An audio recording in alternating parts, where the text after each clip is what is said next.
Naglabas ng isang pahayag si Senior Weather Specialist Weather Division Raymond Ordinarion na hindi raw maaalis ang posibilidad na magkaroon ng malakas na bagyo at pag-ulan sa bansa dulot ng nararanasang El Nino at sa paparating na La Nina sa susunod pa na mga buwan. Si Catherine Landicho nagbabalik para sa kabuuan ng balita.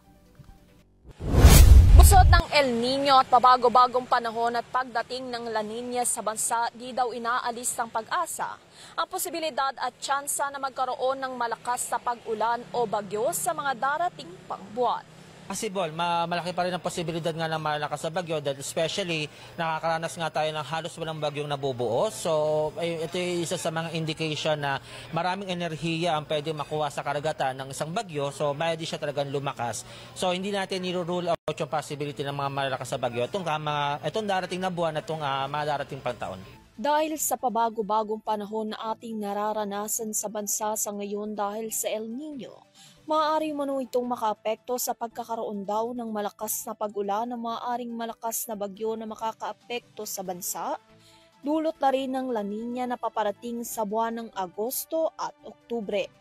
So, pagdating naman sa mga malalakas na bagyo, usually siya nangyayari during El Nino. Kokonte pero malalakas, pero pagdating naman ng La Nina ay hindi kalakasan pero mas marami. So, ang binabantayan natin dito, tulad na nabanggit ni Ma'am Telma Cinco, na yun nga, itong madaming bagyo, pero hindi man ganun kalakasan, pero hindi nangangalugan na hindi siya maging damaging. So, ang binabantayan natin dito basically is yung daming ulan na pwedeng madala o makuha kapag itong mga marami at medyo mahinang bagyo ang Bukod pa rito, ayon kay Senior Weather Specialist Weather Division Raymond Ordinario, ang nararanasin nating tag-araw umano sa umaga at tag-ulan sa dapit hapon ay tinatawag na isang afternoon thunderstorm kung saan kahit fair ang weather sa umaga ay posible pa rin umulan dahil sa basang hangin na tumatakbo sa ating bansa. Afternoon thunderstorm. So ito yung mga biglaang pag-ulan sa hapon kahit maganda o fair weather tayo sa umaga. So yun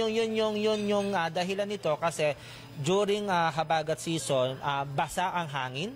So ito yung naranasan natin lalo sa umaga na pagising natin yung maalinsangan. So kahit bagong ligo ka, paglabas mo pa lang ng inyong bahay ay basang-basakan.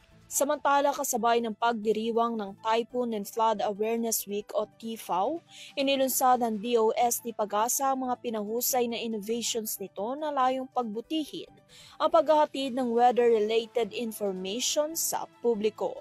Kasama rito ang bagong Pag-asa Regional Services Divisions, Pag-asa Nationwide Met Hydro Observing Network o Panahon, at opisyal na pinakilala ang chance of rain forecast ng Pag-asa para sa mga piling pangunahing lungsod sa Pilipinas. Mula dito sa Quezon City para sa EuroTV News, Catherine Landicho sumasaludo sa bawat Pilipino.